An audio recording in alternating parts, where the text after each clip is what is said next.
आगे बैठ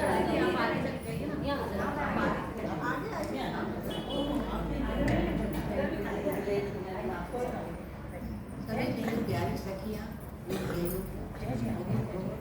प्यार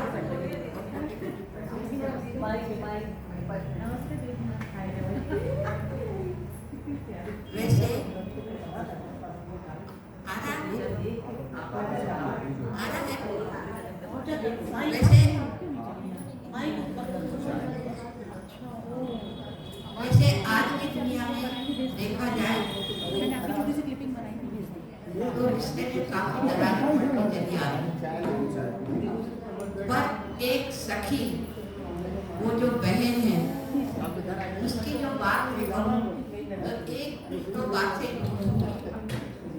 उसका मेरा स्नेह जैसे भगवान श्री कृष्ण और सुदामा जी का बहुत पुराना संबंध है। हॉस्टल के अंदर मैं मालती का हाथ पकड़ के ले जाती थी और अभी भी मालती भले ही इतनी उम्र हो गई है फिर भी उसके अंदर का निश्चल निष्कपट निस्वार्थ बच्चा आज भी जिंदा है।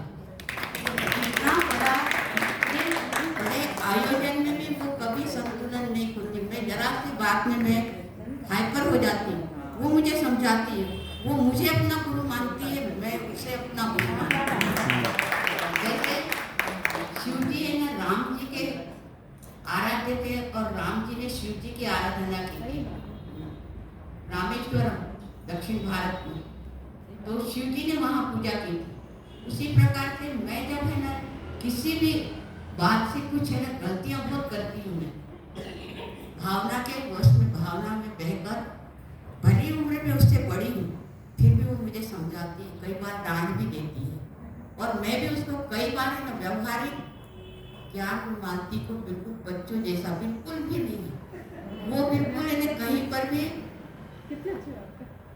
राम राम भगवान का नाम गोपाल कृष्ण दो दो माखन मिश्री सबको दो मलाई दो, मतलब उसके अंदर किसी भी प्रकार का स्वार्थ भाव नहीं। इतना बड़ा आयोजन करने के साथ उसने कभी संतुलन नहीं खोया और हम 2 दिन आने में है ना वो हो रहे थे कि कैसे चले आड़े चले पीछे चले बाकी चले और इसी प्रकार के मुझे इस बात का भी आनंद है मालूम के साथ साथ ये मेरी सखियां हैं जो आई हैं, एक हिस्ट्री की प्रोफेसर, एक इकोनॉमिक्स की, एक हिंदी की, एक अंग्रेजी की, जो जिन्होंने मेरे साथ कंधे से कंधा मिलाकर काम भी किया है, आर्थिक सहयोग भी दिया है और आर्थिक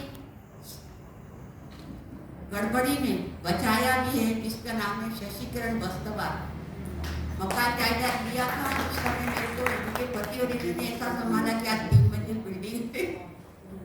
तो ऐसी मेरी सखियां हैं और एक सखी सरोज अजय, डॉक्टर सरोज अजय इकोनॉमिक की, जो मैंने और उन्होंने मिलकर बहुत यूनिवर्सिटी में कॉलेज में खूब पैसा कमाया। साथ में रहकर इन्होंने मुझे संभाला, मैंने इनको संभाला, इनके बच्चे मैंने संभाले, मेरे बच्चे इन्होंने संभाले। मेरी सारी सखियां हैं वो मेरी सखियां नहीं, मेरे अंतस्थ की वो है। जब ये शशि किरण ये शशिकला अवस्थी बधाई गीत गा रही थी तो मैं यही सोच रही थी जब मेरा जन्म हुआ था तो मेरे घर में मातम मनाया गया था कि लड़की पैदा हुई और मेरी माँ ने इतना बड़ा घूंघट लेके हम तीनों बहन भाइयों को MA PhD कराया। मतलब ऐसी अवस्था में कि मैं उन दिनों को मैं वर्णन नहीं कर सकती हूँ।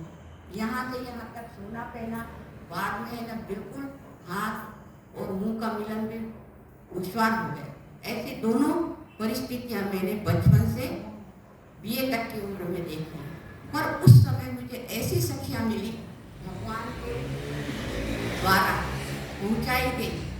भगवान ही समझते में हूँ कि उनके रूप में भगवान ने मुझे बिना कहे सब कुछ दिया, जो कि सब कुछ होने के बाद भी व्यक्ति कुछ नहीं कर पाता है। ये सब कुछ मुझे मेरी सखियों से मिला।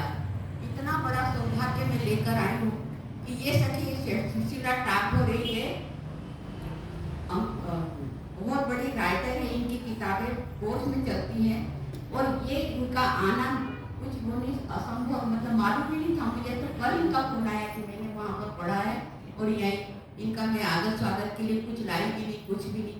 तो मेरे सौभाग्य है कि ये सहेलियाँ इंदौर से मेरे लिए आई। ये मैंने है ना यही वाले ये धन दौलत मैंने बटोरी है परमात्मा की। ये मुझे बड़ा आश्चर्य होता है। और दूसरी बात, साहित्य के क्षेत्र में जैसे मालती उच्चारण को गाँठनी है, वैसे ही मैंने दलित साहित्य, ललित साहित्य, जन साहित्य, झाड़ी साहित्य, इनके सभी जो जनक हैं, दलित साहित्य के जनक गंगाधर पांताव ने औरंगाबाद, उनसे मेरा परिचय, उनके घर में आना जाना सब। ललित साहित्य पर मैंने विजय खांडेकर और नाती फड़के पूना और कोल्हापुर, यहाँ जाके मैंने उनसे वो किया। और झाड़ी साहित्य की प्रतिमा इंगोले, उनसे मैं मिली, उन पर PhD कराया। मतलब और जन साहित्य के सावरकर सर, वो अमरावती के, उनसे मिली, उनसे वो करवाया मैंने। उनसे भी मेरे अच्छे संबंध है। मतलब हिंदी के अलावा, मराठी के अलावा हिंदी साहित्य के नीरज, निराला और महादेवी वर्मा, अमृतलाल नागर, इनको भी मैंने सुना है। इनके स्क्रिप्ट और ये